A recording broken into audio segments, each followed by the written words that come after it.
नमस्कार बंधुरा आमी स्वप्ना उपाध्याय आमार चैनल रान्ना रेसिपि एंड आवर लाइफस्टाइलेर पक्ष थेके सबाइके स्वागत।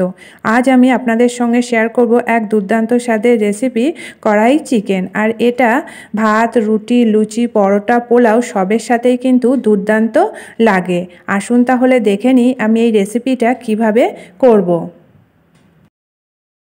एखाने निये निয়েছি 700 ग्राम चिकेन और चिकेनटाके बड़ बड़ टुकरो करे केटे निয়েছি और चिकेनटाके भालो करे धुए परिष्कार करेও নিয়েছি। দিয়ে দিলাম 1.5 চামচ লবণ और দিয়ে দিচ্ছি 1 চামচ হলুদ और एर মধ্যে দিয়ে দিচ্ছি 2 চামচ সরষের তেল। তেল হলুদ লবণ চিকেনের সাথে ভালো করে মাখিয়ে এটাকে আধ ঘন্টার জন্য রেখে দেব। চিকেনটা ভালো করে মাখিয়ে নিয়েছি, এবার এটাকে রেখে দেব। গ্যাসে একটা কড়াই বসিয়ে দিয়েছি আর দিয়ে দিয়েছি কিছুটা জল। জলটা হাই হিটে ফুটে উঠেছে। এবার এর মধ্যে দিয়ে দিলাম হলুদ আর লবণ আর দিয়ে দিলাম আগে থেকেই কেটে রাখা কয়েক টুকরো আলু। আর বড় বড় টুকরো করে আলুগুলোকে কেটে নিয়েছি। এবার আলুগুলোকে একটু সেদ্ধ করে নিতে হবে।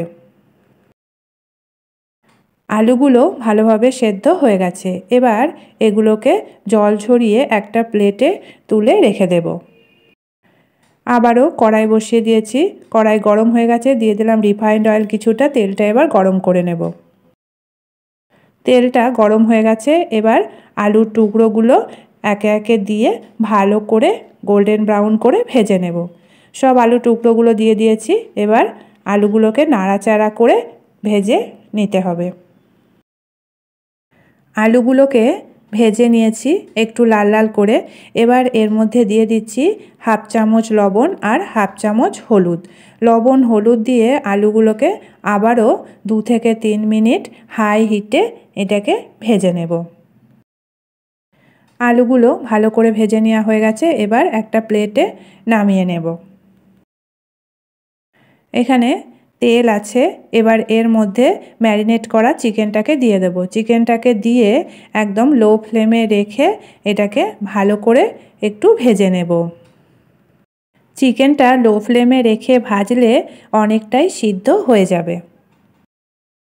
চিকেনটা ভালোভাবে ভাজা হয়ে গেছে। এবার এর মধ্যে দিয়ে দিলাম চিকেন মশলা হাফ চামচ, দিয়ে চিকেনটার মধ্যে ভালো করে মিশিয়ে দিলাম। তাতে করে চিকেনটা খেতে খুবই সুস্বাদু হবে। আবারও 2-3 মিনিট ভেজে নেব একটু চাপা দিয়ে।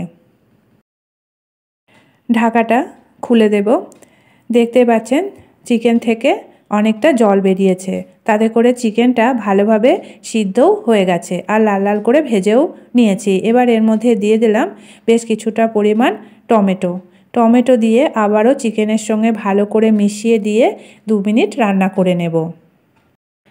এবার এর মধ্যে দিয়ে দিচ্ছি বেশ খানিকটা পরিমাণ কুচনো পাকা লঙ্কা। লঙ্কা দিয়ে এটাকে আবারও বেশ কিছুক্ষণ রান্না করে নিয়েছি। এইভাবে ঢাকা চাপা দিয়ে লো ফ্লেমে রেখে চিকেনটাকে রান্না করে নিলে চিকেনটা ভাজাও হয়ে যায়, কষানোও হয়ে যায় আর অনেকটা সিদ্ধও হয়ে যায়।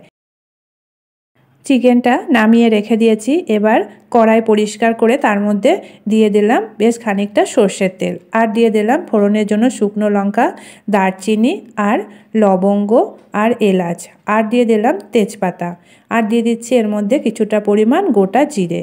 এবার ফোড়নটাকে একটু নাড়াচাড়া করে নেব।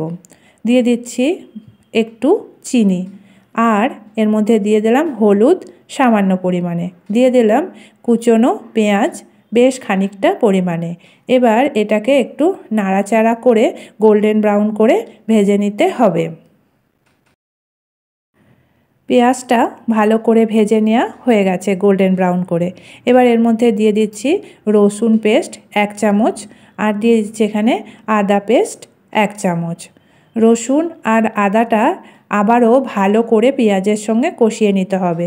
দিয়ে দিলাম গোটা গোলমরিচ বেশ কয়েকটা পরিমাণে আর দিয়ে দিলাম কিছুটা লবণ আর দিয়ে দিচ্ছি কিছুটা পরিমাণ হলুদ আর এর মধ্যে দিয়ে দিচ্ছি জিরে গুঁড়ো সামান্য আর ধনে গুঁড়ো সামান্য। এবার সব উপকরণগুলোকে মিশিয়ে একদম লো ফ্লেমে রেখে বেশ খানিকক্ষণ মশলাটাকে কষিয়ে নিতে হবে। দিয়ে দিলাম সামান্য পরিমাণ জল দিয়ে মশলাটাকে আবারও 2-3 মিনিট কষিয়ে নেব। তাতে করে মশলার কাঁচা গন্ধটা চলে যাবে। মশলাটা ভালোভাবে কষিয়ে নেওয়া হয়ে গেছে আর কাঁচা গন্ধও চলে গেছে, একটা সুন্দর স্মেল আসছে। এবার এর মধ্যে দিয়ে দিলাম মশলা ধোয়া কিছুটা জল দিয়ে এর মধ্যে দিয়ে দিচ্ছি আগে থেকেই ভেজে কষিয়ে রাখা চিকেনের টুকরোগুলো, দিয়ে ভালো করে মশলার সঙ্গে মিশিয়ে নেব। সমস্ত চিকেনটা দিয়ে দিয়েছি। এবার মিডিয়াম ফ্লেমে রেখে চিকেনটাকে মশলার সঙ্গে মিশিয়ে দিয়ে আবারও এর মধ্যে দিয়ে দিচ্ছি বেশ খানিকটা জল। তারপরে এটাকে ঢাকা দিয়ে হাই হিটে ফুটতে দেব। বেশ খানিকক্ষণ চিকেনটা ফুটেছে। এবার এর মধ্যে দিয়ে দিচ্ছি ভেজে রাখা কয়েক টুকরো আলুগুলো দিয়ে আবারও এটাকে 2-3 মিনিট রান্না করে নিতে হবে। তৈরি হয়ে গেল দুর্দান্ত স্বাদের রেসিপি কড়াই চিকেন। আর এটা ভাত, রুটি, লুচি, পরোটা, পোলাও সবের সাথেই কিন্তু দুর্দান্ত লাগে। এবার এটাকে একটা প্লেটে নামিয়ে নেব।